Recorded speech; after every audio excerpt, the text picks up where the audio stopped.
Time now for race number 2 of the Comply Space Australian GT Championship from Sydney's Eastern Creek Raceway. It's round 4, but in essence, it's a brand new chapter in this championship. Peter Lucas, absolutely outstanding in race number 1. Peter Hackett ran him down, but couldn't do anything with him. And that'll be really one of the interesting points. Don't forget, too, Bargwanna had a shocker, Luke West, and he is going to come back very strongly here, I'm sure. He'll be buoyed by the fact that his fellow Lotus driver, Peter Lucas, won the first of the bouts here. So David got up against Goliath. Let's see if the big Aston Martin can square it up in this race 2. Here they come, packed up very nicely, well behaved. It is Lotus and Aston Martin. Aston Martin, Lamborghini and Lotus with a couple of very nice Ferraris thrown in for good measure. Weren't they well behaved? And didn't the Lotus just launch off the line? I guess the nimbleness of the Lotus and its acceleration really helped there, Christian. Yes, it really impressed me today. This little car is just flies out of the box, off the line, turns in, and it's got a top line, straight line speed. It's just an amazing little car. On board there for a moment with Ross Lilly. He's down in about 6th or 7th position. There's a good shot of the inaugural GT Challenge field, but it's Peter Lucas that is continuing on his merry way, continuing from where he left off in race number 1. Got a good gap there to the John Caius Aston behind him. Meantime, have a look at the Scott Bargwanna machine harrying a bigger car in front. Just looking, having a butcher's hook at the Cook car coming through. Very nice run for the Race Moves entries. We see the Lotus all over the back of Lilly now, who in turn has Chulin to deal with in that magnificent Ferrari. They make their way through the back part of the circuit here, over the top of Corporate Hill. Big kudos too to Tim Poulton for coming out in the production class, basically taking the initiative and the lead, bringing his car out to compete within the championship as it now expands to include GT production. Mark Eddy in 3rd place there. He's got a bit of work to do before he can latch on to the rear of Peter Hackett's machine. But we know that Lamborghini has tried and proven in this series. And in fact, Eddy is in the machine once campaigned by Bryce Washington to race victories. Let's have a listen to this magnificent Lamborghini down the straightaway. Oh, you just got to love the sound of that thing really screaming down this straightaway, trying to take on Chulin. The exotica factor in this category cannot be denied. So many magnificent marks, Luke.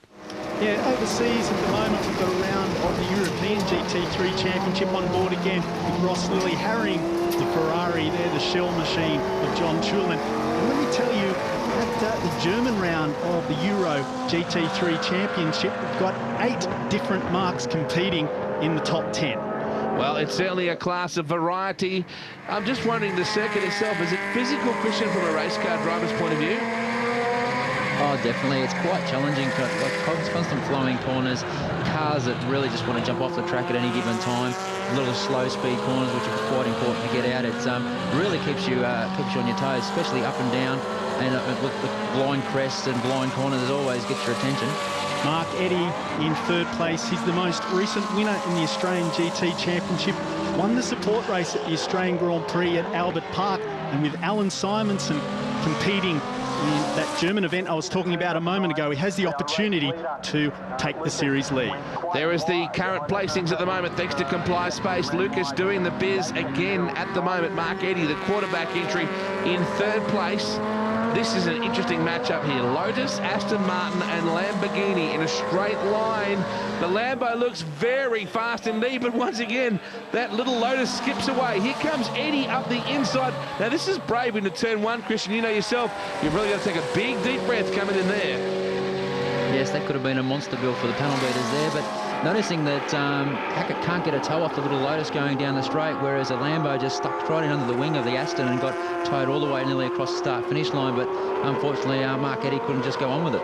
Hackett in 2nd place there.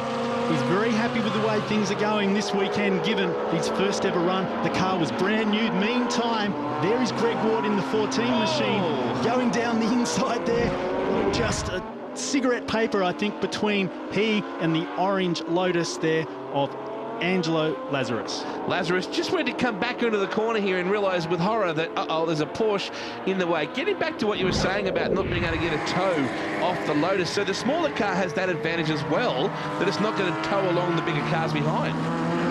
Yeah, that's right, Wade. The little car punches quite a smaller hole in the air, and obviously the big Aston just can't get a toe and get the advantage like roll reverse. Obviously, the little Lotus will get a giant toe down the straight from the bigger cars, and actually, if you've noticed from the coverage, the Lotus actually disappears behind the big cars. It's that small and just tucks in under the rear wings.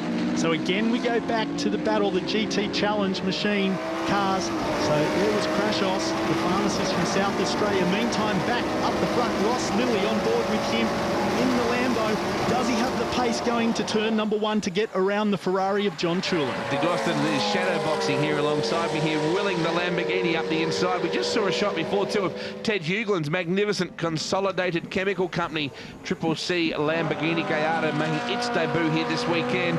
Bargwanna very busy. Must have missed a gear or something earlier because they ran all over him in the previous race. He's not going to fall for that again. Well, actually, I heard from the crew that he knocked the ignition switch off in that car. Well, that will do it every time. Have a look at him now, stuffing it up the inside on the Lamborghini and coming after Chulin. He's a very big man for such a sleek, lay-down Ferrari as John Chulin, but they shoehorn him in there and you wouldn't get him in anything else. Here's the replay. Just a great pass here, Christian. Yeah, beautiful ducked up the inside there. Just up at the inside of the Lambo. I think the Lambo even knew he was coming there, and the car's getting unbelievable grip off the turns. You've noticed the back of the car's picking up an inside wheel. It's just set up beautifully, that little Lotus. Scott Bargwanna, he is the cousin of V8 supercar driver Jason, the 2000 Bathurst winner. In fact, the two cousins shared a Corolla for a class victory up at Mount Panorama about 15 years ago. Watching this action pan out, you just see Chaos there in the 59 Aston Martin. And Eddie, I think this is a very solid run for the Lamborghini driver, Mark Eddy. He's going to be happy with that. Hackett, he'll be learning and learning with each lap with this car, wouldn't he, Christian? Yeah, he's just progressively creeping up on the car. It's a bit of an unknown quantity to him at this stage, but he's doing a great job there, holding a real strong second place. And race by race, he's setting the car up better and better. He's trying to go around the outside here, which is a very ambitious move, but luckily Little Lotus holds a nice tight line or will get the run off him off the turn. It goes against motorsport theory, doesn't it, that the little car slows down towards the end of the race and the bigger car, which you would think traditionally uses up its tyres and it brakes, actually comes on quicker towards the end of the race. It really goes against the grain. Well, it's going against every grain that every Aston Martin fan has at the moment, because it's certainly nimble enough to do the job and still has surprising straight line speed, in which it's able to hold out that big black beauty behind. Caius, the number 59 car, just a sweet looking car. I love the rear tail lights on the back of Hackett. Everything he's got about that car's got style. Yeah, that's very slick, that. But the hats off to the British today. They're keeping some cars together, and all we need is a Jag out there, and we'll have a full range of British motorsport. Yes, indeed. The Jaguar is eligible for GT3 competition. They're running around in Europe. Meantime, Bargwanna continues to harass John Chulin. Yeah, this little Lotus is going to give him this Ferrari a huge hurry up, and I reckon if he gets a nice big toe down the straight coming down this time round, I think he might try to change for position here. Yeah, this is the battle for 5th place, so a big gap between the squabble for 4th with the 4 front runners, but this one's going to go right down to the wire. So the British car in between the two Italian stallions. All right, what's he going to do this time, Scotty Bargwanna? He's got the toe, he's got the nose down the inside of the Ferrari. Looks as though he's got the line through turn number 1. Yes, he does. There's that little car. Lost its drive coming onto the straight, but just picked it all back up again and got a beautiful toe, and off it goes. It's gone, never be seen again. Chulin there just ran a little bit wide. That opened the door just for a moment, the Laminex car, the Lilly machine. But John Chulin was able just to slam it shut again, and a bit more slamming going on, and that has led to Lilly just going off at turn number 3. The Lilly Laminex Lamborghini locks up, unfortunately, there, and comes back on the circuit with an enormous amount of ground lost. This goes to show you how hard you have to push these cars. This is his perspective, and all this to Comply Space replay shows he's gone off the circuit and lost a stack of ground, so he's going to finish pretty well in that position, I would think, from here. This is earlier. Hackett absolutely did everything he could not to punch a hole right in the side of the Lotus, and as a result, he is back there in 4th. So once again, you see the Urban 99 car of Lucas getting away. Yeah, Lucas would have just done the big As he looked in the rear-view mirror there, did a bit of a disservice there to John Chulin. He didn't slam the door the second time. That was a spin by Ross Lilly by himself.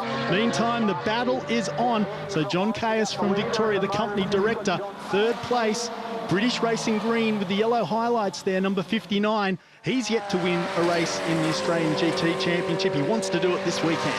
Well, Ian Palmer was supposed to be here, but tragically his mum passed away. Our big condolences and our heartfelt thoughts going out to the Palmer family. Look at Caius.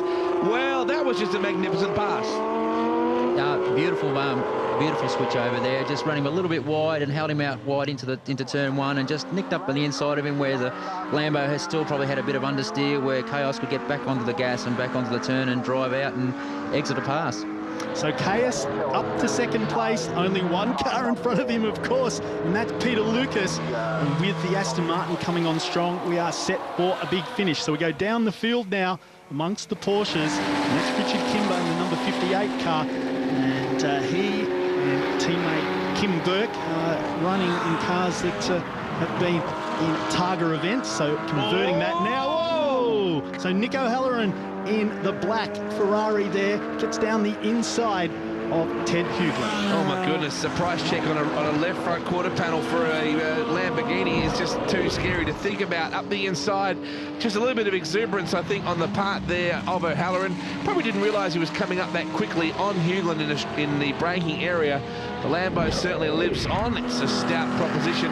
The GT Challenge category really going off. The Kims charging hard at the moment. That very competitive qualifying session, I noticed, out of all that as well. So this category, certainly enormous potential. Have a look at this now. Caius squirming under brakes.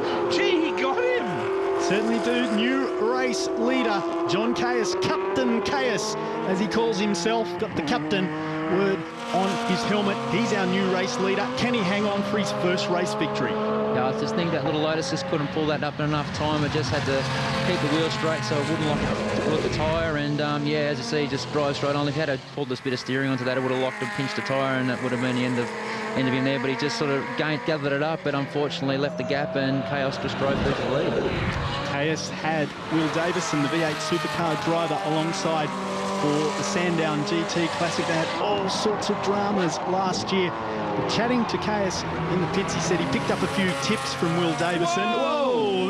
Here's a tip for you. It's on for young and old between Mark Eddy and Peter Hackett for third. Hackett very aggressive there, that is for sure. With these Aston Martins, they're really having to allow the cars to have their head, aren't they? Run right wide and really keep the flow up, because they just can't pinch the corners off like the smaller cars.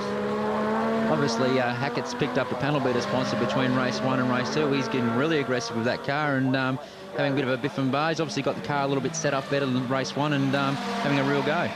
Now it's Caius's turn to hang on for just one more lap to score his first race victory. But I tell you what, it's not quite as clear-cut as Graham Cook. And who is that? That's Kim Burke in the sand trap there in the GT Challenge class. So Cook sneaks through in the RSR, but poor old Kim Burke bogged. That is a devastating result there for both cars. They were running strongly within the GT Challenge ranks.